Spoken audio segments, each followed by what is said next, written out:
yang Amin. dikenal orang sebagai man of peace. Di mana-mana Ustadz bawa damai. Bagaimana ini Ustadz? Iya, jadi kita pengen tuh damainya tuh inside. Iya. Termasuk saya ngenalin juga Inside itu di dalam. Takutnya nggak ngerti. Oh iya.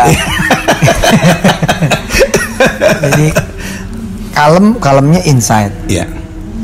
Happynya inside. Iya. Adem tenangnya tuh inside. Inside tuh maksudnya gimana? Tidak tergantung sama hal luar. Ya kan, jadi ada inner silence, inner peace. Yeah. Kalau sudah di dalamnya damai. Tapi kan ada banyak orang yang suka bilang begini, Ustadz, kalau kita beda gimana bisa damai?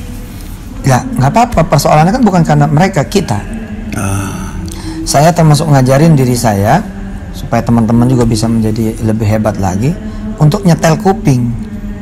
Nah, ini penting nih, nyetel kuping. Nyetel kuping, nyetel mata, sehingga frekuensinya adalah frekuensi kuping yang udah disetel, frekuensi mata yang udah disetel. Assalamualaikum warahmatullahi wabarakatuh. Para pemirsa, dalam suasana Idul Adha ini, Yusuf Mansur kemana? Itu kira-kira yang ditanyakan dan jadi pembahasan kita kali ini. Itu kan menurut laporan lapangan, itu nggak terlihat itu Yusuf Mansur keluar rumah di hari raya Idul Adha. Ya maksudnya mau sholat Id. Padahal di dekat rumahnya itu kan ada masjid ya. Sebagai seseorang yang hidup di kalangan tradisionalis atau di kalangan masyarakat asli ya, biasanya mereka tuh kan sholat Id itu di masjid.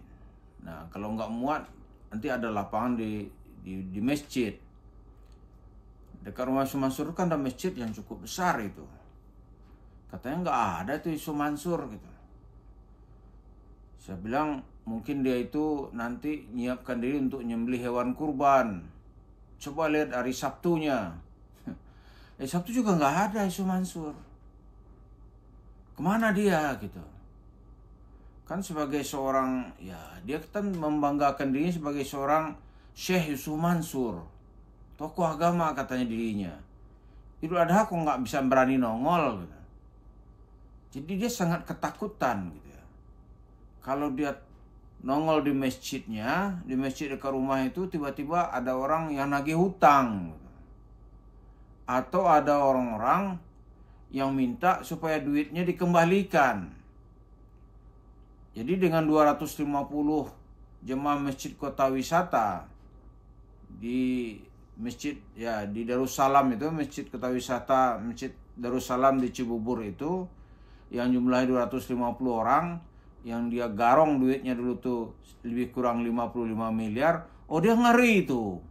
Mungkin orang juga nggak tahu ya, jauh lah rumahnya, tapi kasus-kasus lainnya banyak sekali gitu. Atau mungkin juga Yusuf Mansur tuh udah ketakutan. Ketakutannya begini.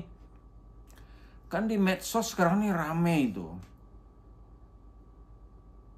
Kelompok yang mau menantang Kiai Imad Al-Bantani untuk bermubahalah. Baik mubahalahnya bersama-sama ataupun mubahalah sendiri-sendiri. Diindikasikan oleh para netizen udah 5 yang bergelimpangan. Tewas. Yang terakhir itu ada yang disebut ya Gus A lah ya. Jadi nggak enak lah kita sebut namanya. Itu udah 5 orang yang meninggal. Begitu dia nantang Kiai Imad, meninggal. Apa karena itu? Wallahu a'lam. Ya namanya orang udah datang ajal ya mungkin ya bisa meninggal gitu. Tapi apakah karena mubahalah, itu panjang lagi kajiannya. Tapi Yusuf Mansur ketakutan dia. Ketakutannya kenapa? Kalau tiba-tiba orang membacakan mubahalah di depan dia. Atau dia juga ada ngeri nih, ini 5 orang nih gitu ya. Ya kan?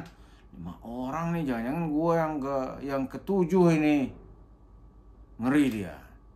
Kalau dia meninggal, yang dia takutkan itu ya, ini kan harta banyak sekali sekarang.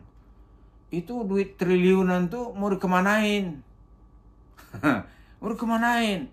Kan ada itu yang sedang tumbuh, ada yang sudah berbuah gitu kan. Dari cerita uang-uang sedekah dulu tuh, itu kan dibangun ke usaha warung steak and shake. Lalu kalau dia meninggal, waduh itu kan nggak dibawa. Takutlah Yusuf Mansur kalau dia yang berikutnya.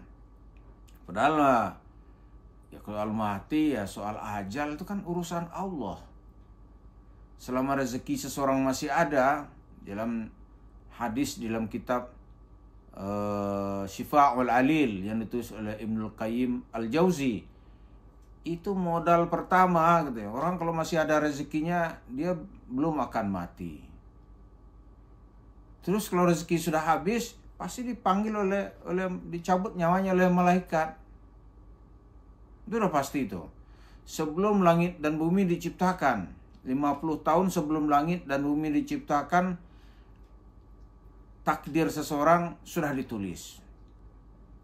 Maksud nggak baca dia mungkin itu, takut sekali dia. Tapi lain halnya nanti kalau menghadapi tahun baru, ya kan? Kalau tahun baru, wah yang menemaninya siapa? Itu pendeta. Wah dia bertahun baru sama pendeta, cerita kesuksesan masing-masing di dalam menggait duit. Atau pendetanya ngajarkan bagaimana cara mendapatkan uang lebih banyak. Itu pendetanya itu ya pernah juga keserempet berurusan dengan umat Islam. Akhirnya dia cepat-cepat menemui Yusuf Kala sebagai ketua Dewan Masjid, lalu meminta maaf. Tapi dengan Yusuf Mansur ini akrab ini. Tahun barunya bersama pendeta, tidak bersama ulama. Jadi kalau tahun baru dia bersama pendeta, ya kan? Apa dia Natalan? Ya enggak lah ya. Tapi ya dalam suasana Natal tuh dia bersama pendeta. Lalu di saat Idul Fitri, Idul Adha ini dia enggak bersama ulama. Enggak ada kiai yang nemanin dia tuh. Enggak ada. Yang ada tuh ya yang disebut tuh sahabat Yusuf Mansur. Kalau saya bilang jongos-jongosnya lah ya. Jongos-jongosnya yang mengatakan iya Ustaz. Lalu tim lapangan kita melaporkan, lu kamu cek dong, dia lagi korban nggak gitu. Di masjid ke rumahnya nggak ada tuh nama peserta korban Yusuf Mansur gitu. Oh masa sampai begitu?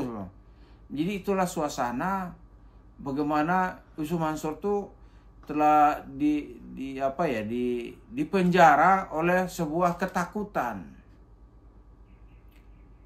Karena pengalaman hidup dia, Yusuf Mansur ini, karena dia sukses itu nggarong duit sana, ngajak investor itu uang dilarikan.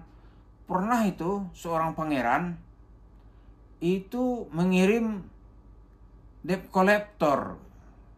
Dia begitu mau naik mimbar, mau ceramah saat itu ditahan, diancam lu bayar apa enggak, kalau enggak langsung dibawa lari gitu. Singkat cerita saat itu Yusuf Mansur itu berjanji akan mengembalikan duit. Maka setiap dia selesai ceramah, kalau nggak salah itu berapa miliar gitu duit si ya kita panggil aja pangeran. Duit pangeran ini dia larikan katanya bisnis batu bara. Pangeran ini kan baru dekat dengan Islam, katakanlah dia ikut khurus di dalam kegiatan tabligh.